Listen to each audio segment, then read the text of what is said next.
은혜 받으실 하나님 말씀은 요한복음 13장 34절로 35절 말씀입니다.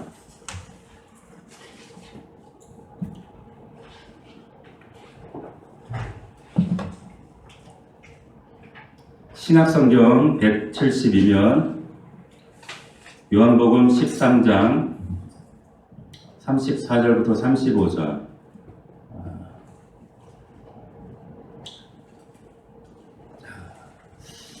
우리 교회에게 주셨던 말씀이에요. 그래서 이 말씀을 우리가 양육과 말씀을 통해 나눈 적이 있었습니다. 근데 오늘 다시 한번 나눠야 될 하나님 말씀 음성을 갑자기 금요일날 주셔서 이 말씀으로 본문을 바꿨어요. 그래서 이 말씀을 우리 같이 읽도록 하겠습니다. 34절부터 35절입니다. 시작. 새 계명을 너희에게 주노니 서로 사랑하라. 내가 너희를 사랑한 것 같이 너희도 서로 사랑하라. 너희가 서로 사랑하면 이로써 모든 사람이 너희가 내 제자인 줄 알리라. 내 제자인 줄 알리라. 자, 최고의 명령, 이와 같은 제목으로 하나님 말씀 은혜를 나누도록 하겠습니다. 사실 이 본문 말씀은 제가 3년 전에 이맘때쯤 우리 성도들하고 나눴던 말씀입니다.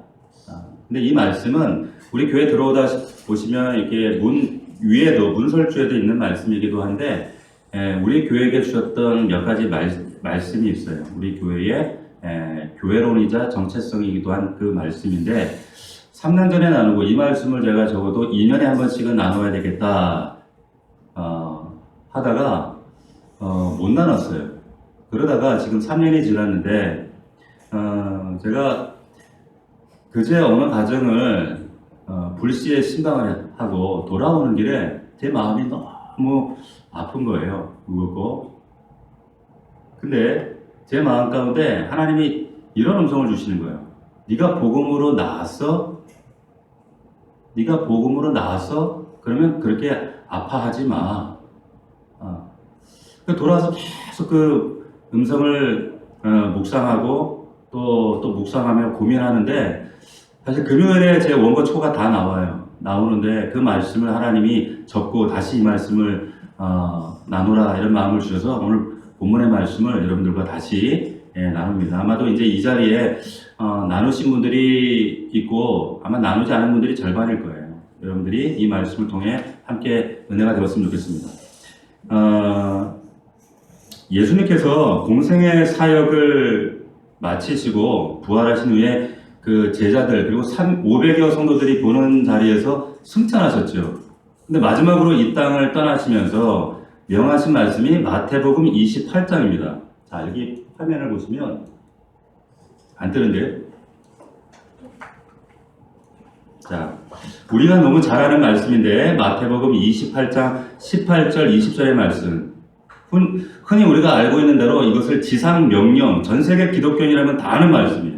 지상명령이라고 기억하고 있는 말씀입니다. 우리 같이 한번 우리 합독해 보겠습니다. 같이 시작. 예수께서 나와 말씀하여 이르시되 하늘과 땅의 모든 권세를 내게 주었으니 그러므로 너희는 가서 모든 민족을 제자로 삼아 아버지와 아들과 성령의 이름으로 세례를 베풀고 내가 너희에게 분부한 모든 것을 가르쳐 지키게 하라. 볼지어다 내가 세상 끝날까지 너희와 항상 함께 있으리라 하시니라. 아멘. 예수님께서 승천하시기 직전에 500여 성도들과 제자들이 보는 눈앞에서 올라가시기 직전에 하신 우리가 흔히 아는 지상명령입니다. 근데 이 지상명령이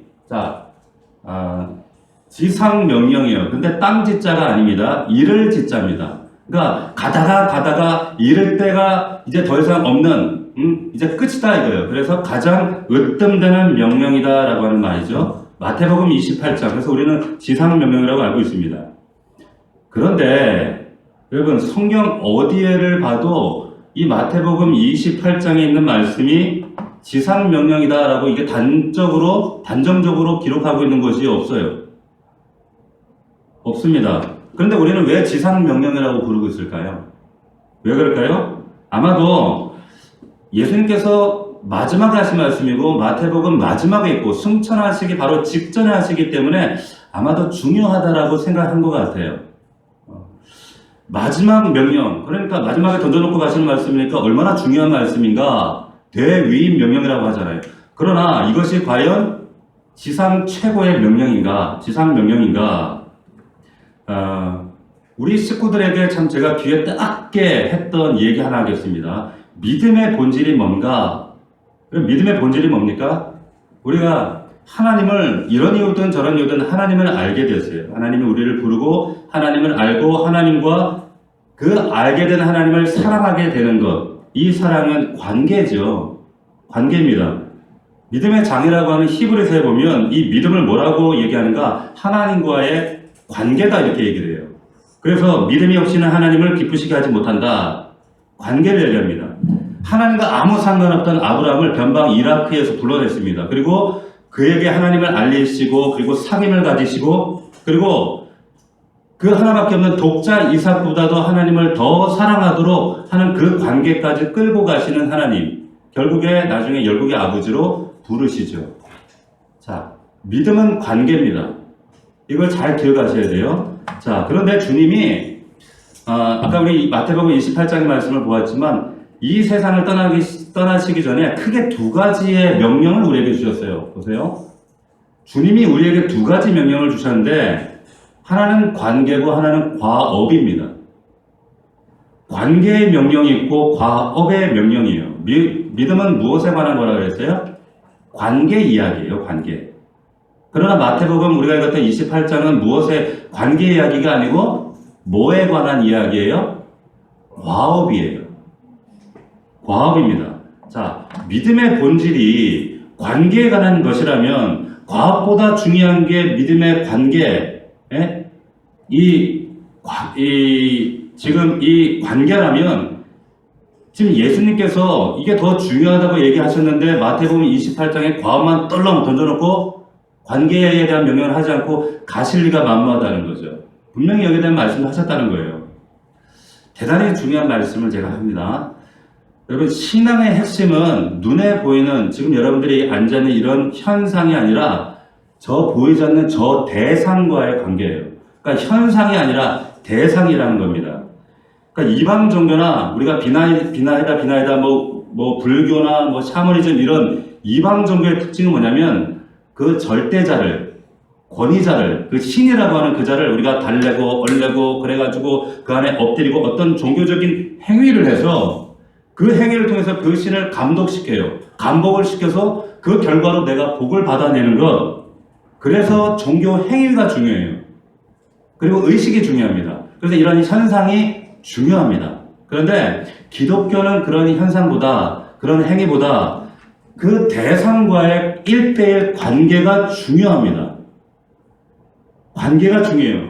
현상은 2차적인 거예요. 그래서 뭐 어떤 종교적인 행위를 하는가, 표현을 하는가, 이것은 2차적인 거고, 그 결과로 행위를 하고 종교적인 어떤 현상을 해서 그걸로 그럼 나에게 어떠한 일이 일어나는가, 이것은 그 다음의 문제고, 그 신을 위해서 내가 무슨 일을 과업을 했는가, 이것은 핵심이 아니고 그 과업을 왜 했어? 그 과업을 도대체 누구 때문에 한 거야? 그 대상이 중요하다는 거예요. 자, 그래서 여러분 교회에서 똑같은 과업을 해도 수많은 과업을 여러분들이 하고 있어요. 그럼에도 불구하고 그 과업에 대한 평가는 다 각기 다를 수밖에 없다라고 하는 거죠. 넌 믿음의 대상인 나를 보고 교회당 와서 청소한 거 아니잖아. 너 체면 때문에 했잖아. 너 나 때문에, 믿음의 대상인 나 때문에 지금 목자하고 집사하는 거 아니잖아. 너 때문이잖아. 너 나 때문에, 대상인 나 때문에 너희들 네가 지금 헌금하는 거 아니잖아. 너 기분 때문에, 너 체면 때문에, 직분 때문에 하는 거잖아. 야, 꽝이야. 말씀하시는 거예요. 그러니까 현상이 중요한 것이 아니라 대상과의 관계가 중요하다. 여러분 이거를 놓치면 여러분들 평생에 공허한 신앙이 되어질 수밖에 없어요. 자, 신앙은 현상의 문제가 아니라 대상의 문제입니다. 이 말의 뜻을 여러분들이 정말 체험해야 돼요. 자, 예를 들어 보겠습니다. 여러분,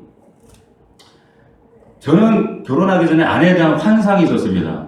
제 아내가 내 아내 될 사람이 요리를 잘했으면 좋겠다. 남자로서 여자가 요리를 잘하면 좋잖아요. 그래서 요리를 잘하면 좋겠다. 그러나 요리를 잘하는 여자가 제 아내는 아닙니다. 저는 피아노 잘 치는 사람 보면 그냥 넋이 나가버려요. 그래서 내 아내가 내가 결혼할 여자는 피아노 잘 쳤으면 좋겠다. 그러나 요리를 잘하고 피아노 잘 치고 이것은 2차적인 거예요. 그럼에도 불구하고 아내와 우리 부부를 부부로 정의할 수 있는 조건은 대상에 대한 사랑이 있는가? 대상에 대한 사랑이 있는가? 내가 사랑하는 대상, 저분이 제 아내가 됐어요. 사랑하기 때문에. 요리 잘하고 피아노 잘 치고 이건 2차적인 거예요. 물론 저희 아내도 저를 위해서 요리합니다. 피아노도 쳐요. 잘 치잖아요. 그러나 우리 부부를 정의할 수 있는 조건은 그런 현상이 아니라 대상으로서 서로 간에 사랑이 있느냐. 그래서 부부가 된 거예요. 마찬가지입니다. 신앙도. 믿음 생활도 마찬가지예요. 여러분, 예수님 당시에 유대 그 바리새인들이 얼마나 이 과업적 성취에 열정이 대단했습니까? 그리고 도덕적인 그 흠은 전혀 거의 없었어요. 그런데 예수님도 그들의 그런 어떤 과업의 성취와 열정을 인정하셨거든요. 그러니까 제자들에게 너희들 천국 시시하게 아무나 들어가는 거 아니야. 적어도 저 정도 수준은 돼야 들어가지. 대충 너희들 들어오려고 하지 마라. 어림도 없다. 그렇게 얘기했던 바리새인들인데 그 바리새인들을 보면 사사건건 예수님께서 뭐라고 하셔요. 심지어는 욕까지 하십니다. 이 독사의 자식들아. 이 화해볼 놈들아. 이 저주발 놈들아. 띄워줄 때는 언제고 왜 이렇게 욕을 하세요? 자, 요한복음 5장 42절에 이유를 이렇게 말씀하세요. 자, 우리 같이 한번 읽어봅시다. 요한복음 5장 42절 같이 시작.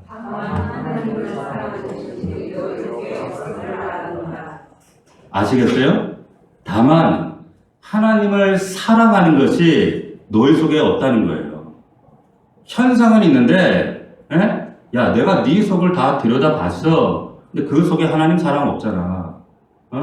관계의 대상과 사랑하는 거 없잖아. 네가 나로 인해 빚어지는, 물론 너로 인해서 어떤 현상은 있지만 자기적인 종교 현상과 종교 체험만 이런 것들은 있지만 그게 하나님과 관계없이 이루어지는 그 모든 것들, 이거는 결국에 네 체면 때문이고 사회적인 어떤 너 인정 때문이고, 그렇기 때문에 핵심이 빠졌기 때문에 그거 아니야, 가짜야 말씀하시는 거예요.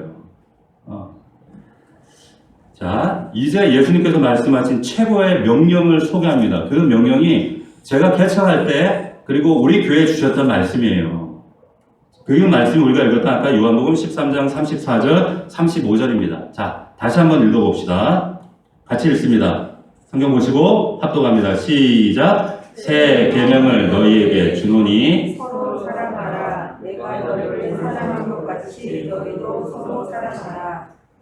서로 사랑하며 이로써 모든 사람이 너희가 내 제자인 줄 알리라. 자, 좋은 말씀이죠. 근데 여러분, 이 말씀을 어떤 배경에서 어떤 상황에서 지금 이 말씀을 하고 계세요? 여러분들 좀 아셔야 돼요. 이 말씀을 목요일 저녁에 하셨어요. 제자들하고 잠시 후면 이제 체포돼서 끌려가시는데 예수님도 감지하고 있어요. 마지막 식사를 하시고 식사 끝쯤에 이 말씀을 하시는 겁니다. 그런데 예수님이 지금 약간 좀 거짓말 하시는 것 같지 않아요?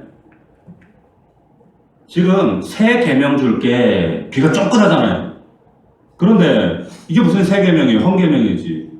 레위기하고 신명기에 다 있는 말씀이란 말이에요. 여러분들 잘 아는 이제 레위기 6장 5절에 너는 마음을 다하고 뜻을 다하고 힘을 다하여 내 하나님 여호와를 사랑하라. 레위기 19장에도 내 이웃 사랑하기를 내 자신같이 사랑하라.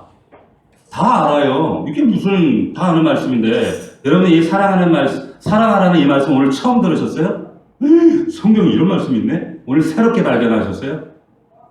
여러분들 회사 가서 하나님이 서로 사랑하래 세상에 이러셔요? 이거 다 아는 말씀이에요. 제자들도 어려서부터 귀에 딱 들어 율법을 통해 배웠던 말씀이고, 그런데 조상 때부터 배웠던 말씀인데 이게 새 계명이다. 너무 뻔한 말씀인데 왜 이것이 중요한 새 계명인가? 자, 말씀드릴게요. 잘 보세요. 요한복음 13장 34절 여기 말씀을 다시 보시면 여기에 여러분들이 지금 어디에 밑줄을 그어야 되는가? 내가 너희를 사랑한 것 같이, 내가 너희를 사랑한 것 같이, 한번 따라합시다. 내가 너희를 사랑한 것 같이. 내가 너희를 사랑한 것 같이. 여러분, 이게 핵심이에요. 사랑의 정의가 이런 것이다라고 예수님께서 다시 정의를 설정해 주시는 겁니다. 구약의 사랑이 아니에요. 자, 여러분, 이 말씀이, 이 지상명령의 명령이 지금 어떻게 제자들에게 주어지게 되었는가? 여러분, 오늘 보면 13장 초반을 한번 가보십시오. 초반 13장 1절. 자, 13장 1절부터 5절 배경을 여러분들이 왜 이 말씀을 하시는가 잘 이해를 하셔야 돼요. 13장 1절부터 5절까지 우리 한 절씩 교독해 보겠습니다. 제가 먼저 읽습니다.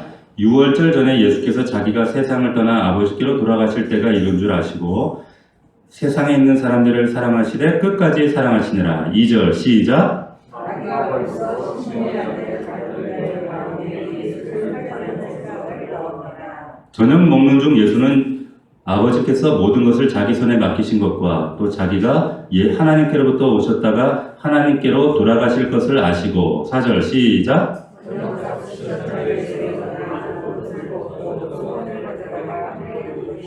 5절 다 같이 읽습니다. 이에 대하에 물을 떠서 제자들의 발을 씻으시고 그 두르신 수건으로 닦기를 시작하여. 자, 여러분 지금 예수님께서 제자들 발을 닦습니다. 근데 마지막 식사를 하시면서 식사 자리에서 여러분 사실 예수님께서 이 제자들이 배신할 거 알아요, 몰라요? 알아요.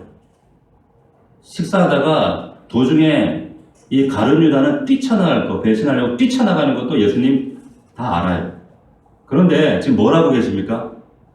지금 갑자기 세수대에다 물 받아가지고 허리에다가 수건을 두르고 제자들 발 밑으로 무릎을 꿇고 앉아서 발을, 그 먼지 묻은 더러운 이 배반자들의 발을 닦고 계시는 거예요. 여러분, 지금 내가 지금 발 닦아주고 있는 지금 이 사람이 누구예요?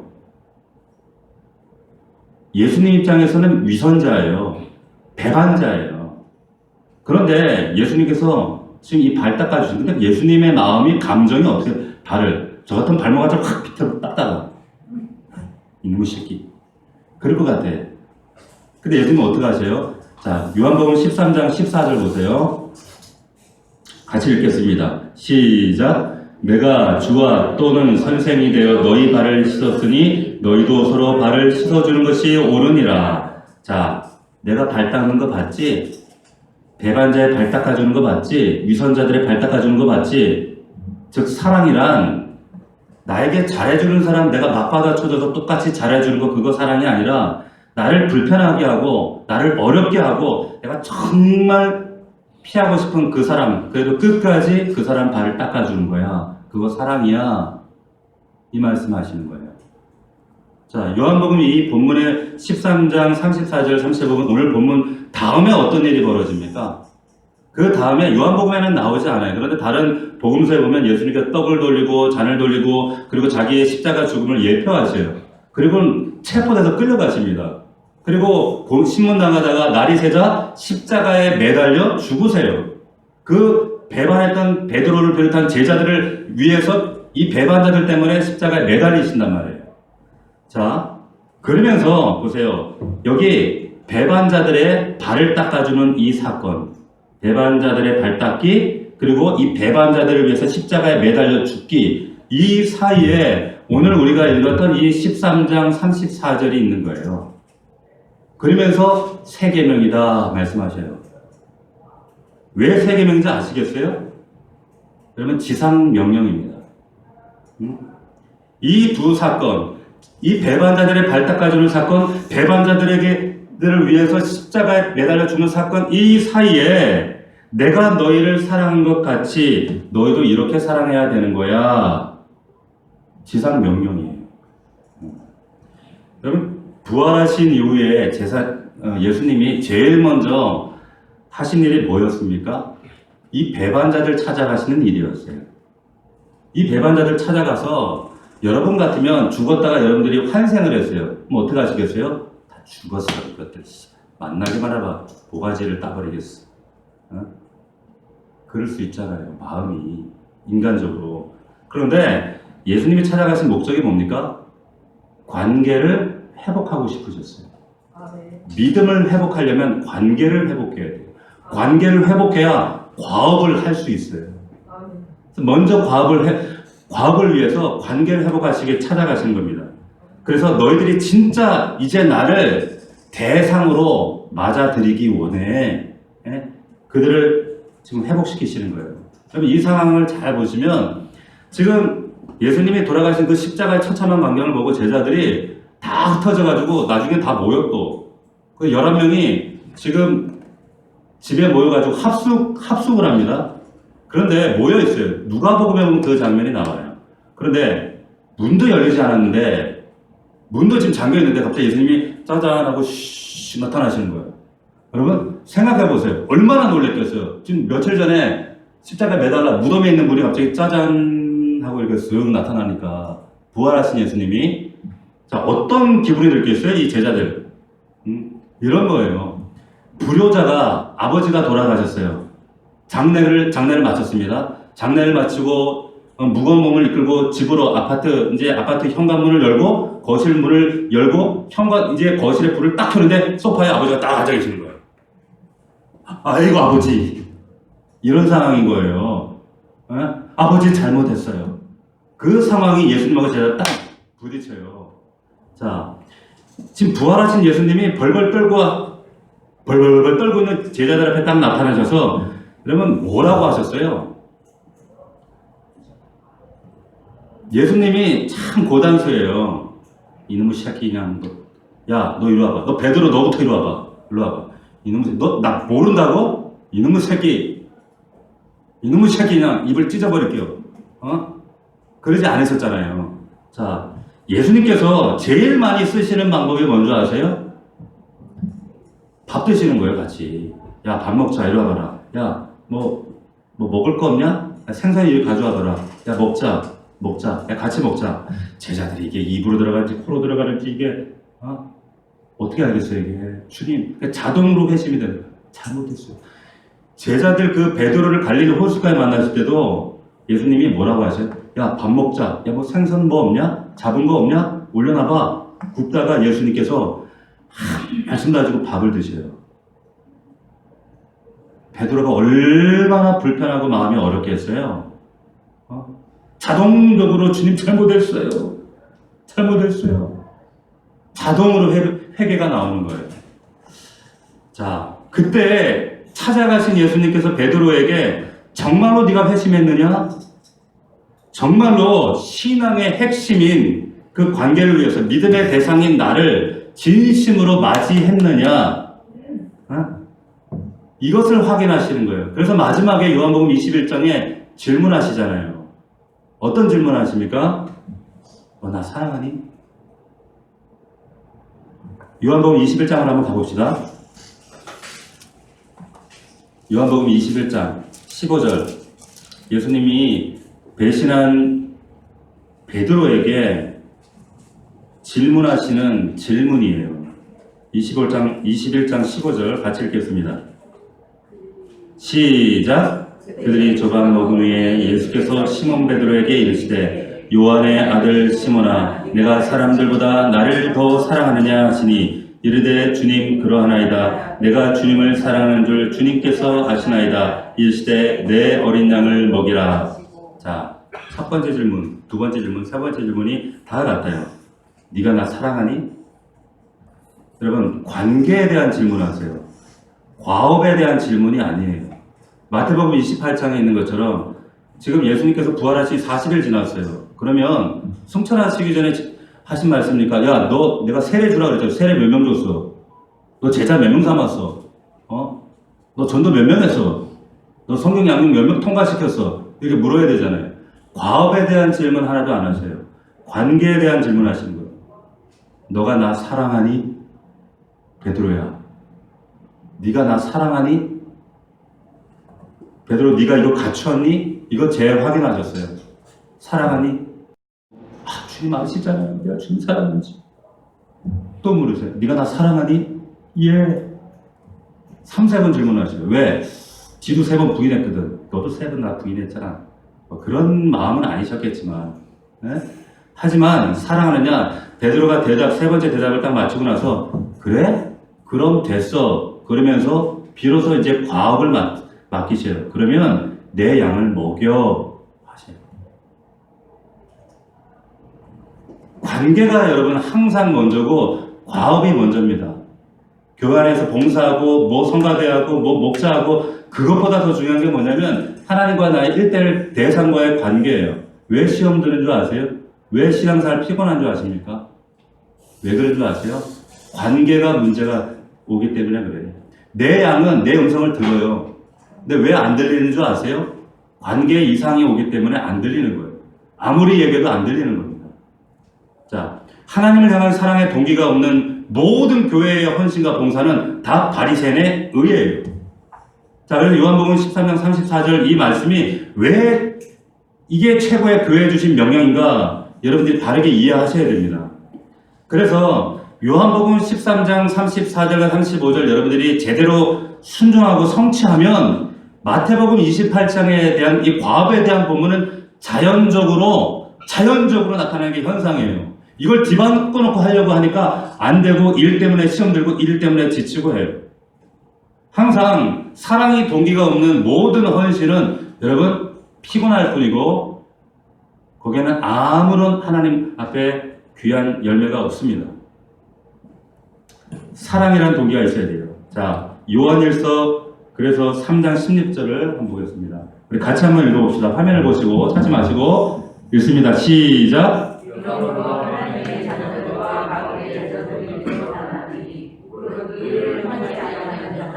또는 그 형제를 사랑하지 아니하는 자는 하나님께 속하지 아니하니라. 사랑하지 않으면 소속이 너 아니라는 거예요. 그러니까 이 사람이 우리가 교회라고 하는 것이 사랑이라는 유기적 연결고리로 연결되어지지 않다. 그럼 넌 소속을 의심해 봐야 된다. 이 말씀 하시는 겁니다. 오늘날 교회가 익명성 교회니 그래서 위험한 거예요. 큰 교회에서. 왔어요. 가요. 일주일당 자기 산다고 와요. 가요. 이것은 형제와 얼굴을 맞대고 그들을 섬기고 사랑할 수 있는 그런 공동체가 되어줄 수 없는 거예요. 이게 교회론이에요. 자, 그렇다면 우리가 어떻게 되는가? 내가 어떻게 형제를 사랑하고 어떻게 이 말씀을 이루는가? 그러면 여기 나오는 이 형제는 호적상 형제가 아닙니다. 지금 믿음의 공동체 형제예요. 어떻게 살아가는가? 3장 16절입니다. 같이 읽습니다. 시작.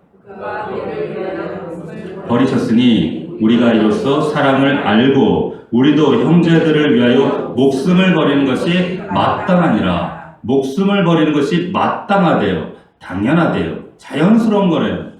이거 이상한 거 아니래요. 근데 교회가 사랑하면 교회가 왜 유난을 떨어? 아니죠. 세상 사람들 볼 때 교회는 저런 곳이구나. 그래서 세상 사람들이 볼 때 나도 저 교회에 나도 소속되고 싶어. 여러분, 형제가 우리 성도들이 누가 콩팥이 이상이 있어요. 어떻게 돼요? 여러분 콩팥 떼줘야 돼요. 그거 이상한 거 아니에요. 어려워요. 지금 코로나로 힘들고 어려워요. 어떻게 해야 돼요? 내 주머니 털어야 돼요. 그게 이상한 게 아니라니까요. 안 하는 게 이상한 거예요. 그런데 보세요. 믿는 사람들이 성경이 너무 돈 얘기를 많이 해요. 따지고 보면 정말 하나님 앞에 이 돈 사용처를 보면 이 사람이 정말 하나님 앞에 거듭난 사람인가 아닌가를 사실은 알아요. 명백하게 알죠. 자, 그래서 3장 17절 봅시다. 같이 읽습니다. 시작. 누가 이 세상의 재물을 가지고 형제의 궁핍함을 보고도 도와줄 마음을 받으면 하나님의 사랑에 어찌 그 속에 거하겠느냐. 보세요. 맨날 돈 얘기하잖아요. 돈에 관한 바른 정립이 되어 있지 않으면 오로지 내 자식, 내 가정이 아니라 여기에 대한 하나님의 청지기의식이 회복되지 않으면 여러분 하나님에 대한 대상에 대한 이 사랑의 마음이 절대로 회복되지 않습니다. 여러분들 기억하셔야 돼요. 새 계명을 너희에게 주노니 서로 사랑하라. 내가 너희를 사랑한 것 같이 너희도 서로 사랑하라. 너희가 서로 사랑하면 이로써 모든 사람이 너희가 내 제자인 줄 알리라. 너희가 이렇게만 사랑하면 네가 교패 안 붙이고 자동차에다 물고기 그림 안 붙이고 목걸이 십자가 목걸이 안 해도 세상 사람들이 아 크리스찬이구나 다 안다는 얘기예요. 우리가 잘 아는 요한복음 3장 16절의 말씀, 하나님이 세상을 이처럼 사랑하사 독생자를 주시니 이를 저를 믿는 자마다 멸망치 않고 영생을 얻게 하렵니다. 이게 구원론에 관한 거예요. 그런데 지금 이 3장 16절, 그가 우리를 위하여 목숨을 버리셨으니 우리가 이로써 서로 사랑을 알고 우리도 형제들을 위하여 목숨을 버리는 게 마땅하다. 이 요한일서 3장 16절은 교회론 말씀이에요. 그래서 우리 교회에 이 목사가 주셨던 말씀이 이 요한복음 13장 34절과 그리고 요한일서 3장 26절의 말씀. 하나님 이런 교회가 과연 구현될 수 있을까요? 있을까요? 내가 너희를 사랑한 것 같이 세 계명이에요. 최고의 명령입니다. 여러분 사랑하는 방법이 뭘까요? 어떻게 하면 이게 가능할까요? 여러분 우리가 떨어져 있을 때는 코로나 같이 교제할 때도 없잖아요. 교제할 시간도 많이 부족하잖아요. 떨어져 있으니까 여러분 별로 이렇게 실체를 알아차릴 기회가 없어요. 근데 가까이 가니까 인간성도 들어가죠. 비인간적이죠. 그리고 비협조적이죠. 뺀질거리죠. 말도 안 듣죠. 가까이 안 가면 그런데 교회 밖하고 교회 안에하고 밖과 안에 사는 게 다르죠. 가정과 교회가 삶이 다르죠. 거기다가 밖에서 행하는 영업행위 보면 도무지 정이 안 가요. 비인간적이에요. 욕도 잘해요. 사기까지 치네? 거짓말도 잘하네? 아니 음행까지 하네? 자, 그런데 보세요. 이런 사람들의 모습, 여러분들이 이런 분들을 오다 갔다 여러분들이 부딪힐 수 있는데 여러분들 그 부딪히는 분들이 사실은 여러분들을 그런 눈으로 바라보고 있어요. 내가 그들에게는 그렇게 비춰진다니까요. 불편해요. 싫어요. 그래서 그런데 하나님께서 저들을 사랑하라는 거예요. 아이 불편해 죽겠는데 말이 쉽지 저들을 어떻게 사랑합니까? 예수님께서 산상수훈에 이런 말씀하셨어요. 원수를 사랑하라 저주하지 말고 도리어 사랑하라. 에이 말이야 좋지 어떻게 사랑해? 기분 나쁜데 불편한데. 네? 근데 하나님은 가능한 것만 여러분들이 요구하세요. 하나님이 여러분들 좋아하세요? 여러분들 좋아하실까요? 지금 24시간 여러분들 지금 비디오 찍고 있어요. 여러분들이 밖에서 어떻게 영업행위하고 직장에서 사람들에게 어떻게 상처 주고 아픈 말하고 가정에서 남편한테 아내한테 애들한테 엄마 얼마나 험한 소리하고 이런 거 비디오로 다 찍고 있는데 하나님께서 여러분들 얼마나 싫은 구석이 있는 거 다 아는데 하나님이 여러분들 좋아하실까요? 안 좋아하시지. 어떻게 좋아해요? 나도 여러분들 좋아하려고 그러면 여러분들 안 좋아해. 예? 여러분 그래서 하나님께 선택하신 방법이 사랑하라예요. 좋아하라가 아니라 사랑하라는 거예요. 원수를 사랑하라는 거예요. 원수를 좋아하라 그러면 제정신 나한테 뒤통수 치죠. 뒤에서 험악한 말 교회 안에 퍼뜨리죠. 뒤에서 나한테 해코지하죠. 이런 사람을 나 너무 좋아. 나 이런 원수 너무 좋아. 약 먹어야 돼. 약 먹어야 돼 이런 사람. 그러니까 하나님께서 뭐라고 하죠? 원수를 좋아하지 말고 사랑해라 하시는 거예요. 원수란 대상은 본질적으로 싫어요. 싫은 거예요. 그래서 사랑해야 된다. 그 사람이 나에게 어떤 태도를 보일지라도 하나님께서 내게 주신 부담을 가지고 내 몫을 다하는 거예요. 나를 해코지하고 내 뒤통수를 치고 그럴지라도 그래도 잘 되도록 기도해주고 웃어주고 저의 유익을 위해서 끝까지 참아주고 기다려주고 인내해주는 거예요.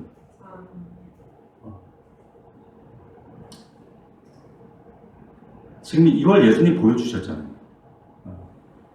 예수님도 사실은 싫은 건 싫은 거였어요. 얼마나 싫었으면 하나님 왜 나를 십자가에 이렇게 내팽개치십니까? 왜 내가 여기 매달려야 돼요? 왜 저 배반자들 때문에? 내가 왜 죽어야 돼요? 이 잔 좀 옮겨주세요. 안 할 수만 있다면 나 싫어 이거 안 할 거예요. 그런데 사람 때문에 결단하시는 거예요. 결단, 그 결단 때문에 끝까지 십자가에 매달려서 못을 얼마든지 스스로 못을 뽑고 내려오실 수 있는데 못을 뽑지 않고 매달려 죽으시는 거예요. 여러분들 때문에, 나 때문에 죽으신 거예요. 좋아서가 아닙니다. 싫어요. 그런데 싫은데 상대해 주는 거예요. 받아주는 거예요. 제가 그제 어떤 집에 이제 코로나로 이제 나오지 못하는 어떤 분을 만났어요. 제 마음 가운데 대화를 한 3시간을 하는데 요리고를 두드리는 것 같더라고요. 몇몇 성도들을 나오지 못하는 성도들을 만나고 물론 지금 코로나라고 하는 이유기 때문에 나오는 게 쉽지 않죠. 하지만 사실은 표면적인 이유가 그런데 만나 얘기해보면 다 이제 다른 이유들을 얘기해요. 가정에 이런 문제가 있고요. 이런 갈등이 있고요. 이런 경제적인 문제가 있고요. 이런 것들 때문에 있고요. 제 마음 가운데 자괴감이 들어요. 하나님 앞에 넌 그 믿음의 대상인 그분과 지금까지 관계를 어떻게 한 거야? 어떻게 한 거야? 왜 눈에 보이는 현상에만 그렇게 매몰되어 있어? 제 마음에 막 자괴감이 들고 상대방에 대해서 원망이 들고 막 네가 어떻게 이럴 수가 있는 마음에 그래도 뭐 웃으면서 나와야죠. 들어가서 나왔죠. 오늘 와? 그래도 안 왔어요. 그런데 제가 오면서 하나님이 어떤 마음을 주시냐면 막 마음에 막 좀 인간적으로 진짜 서운하더라고. 마음이 아프더라고요. 근데 하나님이 이런 마음을 주세요. 네가 복음으로 나왔다며. 복음으로 나왔다며. 근데 그것도 못 참아. 네 자식이라며. 그것도 못 견뎌. 그 음성이 들리는데 제가 너무 하나님 앞에 부끄럽고 죄송한 거예요. 이래서 안 되는데. 여러분, 예수님께서 야, 원수를 사랑하라 이 말씀을 하시고 나서 뒤에 어떤 말씀? 야, 자기를 좋아하는 사람, 나를 좋아해주는 사람, 내가 좋아하는 거, 그거는 니네들이 매국노라고 하는 저 세리들도 다 하는 거야. 그거는 사랑 아니야. 사랑은 정말 사랑할 수 없는 그 사람을 옛날 같았으면 안 만났을 사람, 얼굴 보지도 않을 사람, 절교했을 사람, 그 사람을 만나서 상대해 주는 거야. 예수님은 그 말씀하세요. 여러분, 고린도전서 여러분들 잘 아는 사랑장 13장에 보면 사랑이라는 얘기를 우리 노래로도 잘 알고 있는 이 고백을 하잖아요. 근데 이건 사랑장이 아니라 사실은 교회장입니다. 고린도 교회가 문제가 많았어요. 맨날 교회 싸우고 다투고 이런 문제가 많았는데 그 교회 안에 성도 안에 그 사랑을 회복하라. 그래서 교회 회복장이에요. 고린도전서 1장부터 마지막 장까지는. 자, 제가 고린도전서 13장에 있는 말씀을 우리 성경이 아니라 공동 번역 성경으로 한번 읽어드릴 테니까 여러분들 다시 한번 되새겨 보시기 바랍니다. 들어보세요.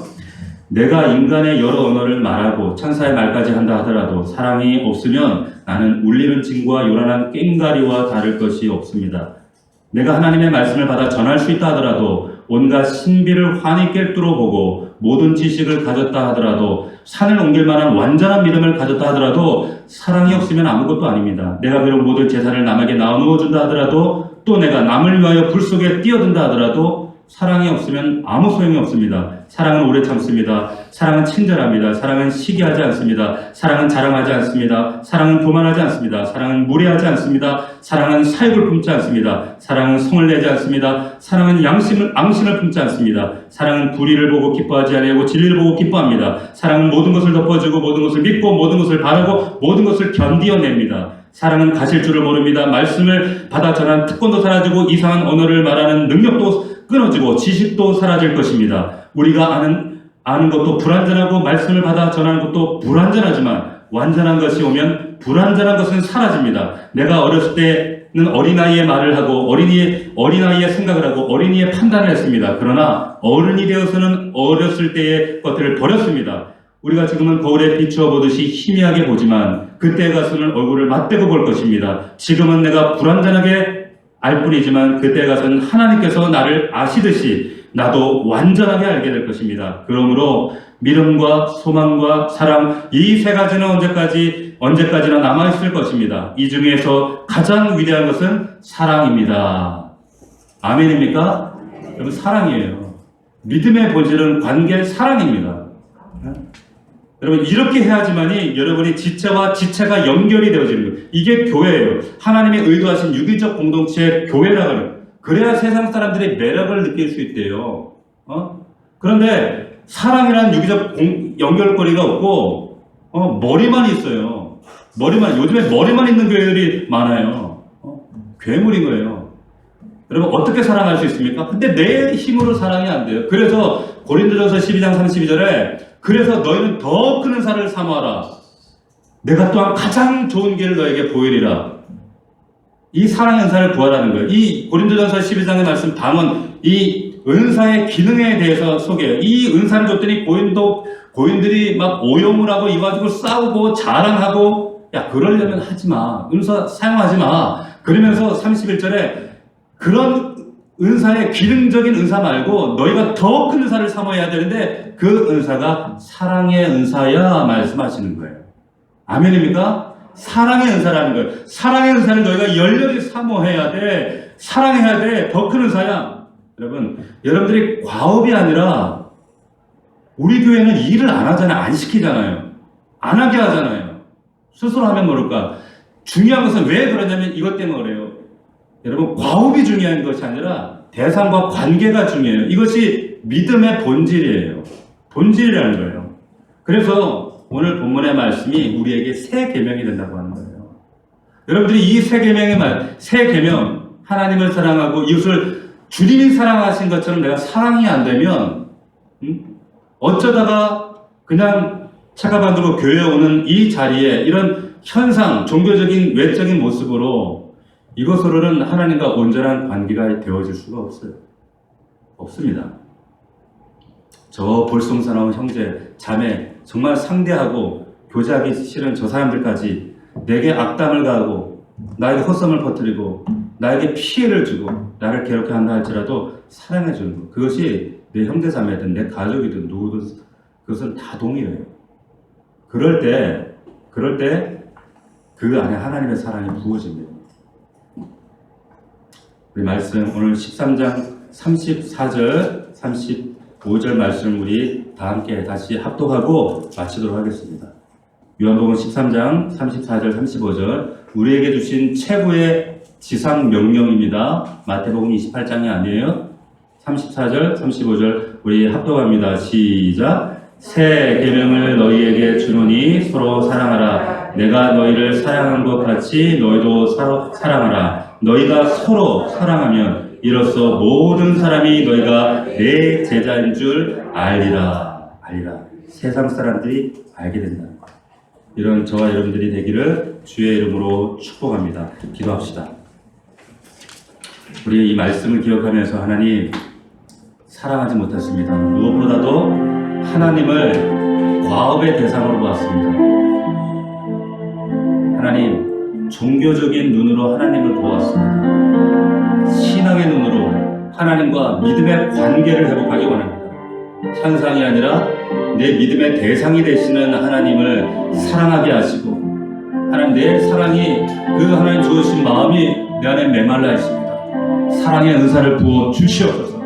주님의 마음을 부어 주시옵소서. 하나님의 마음을 부어 주시옵소서. 그래서 내 옆에 있는 형제 자매들, 내 옆에 있는 나의 남편과 내 아내, 내 자녀들을 주님의 심정으로 사랑할 수 있도록 아버지 하나님, 내게 주님의 마음을 부어 주시옵소서.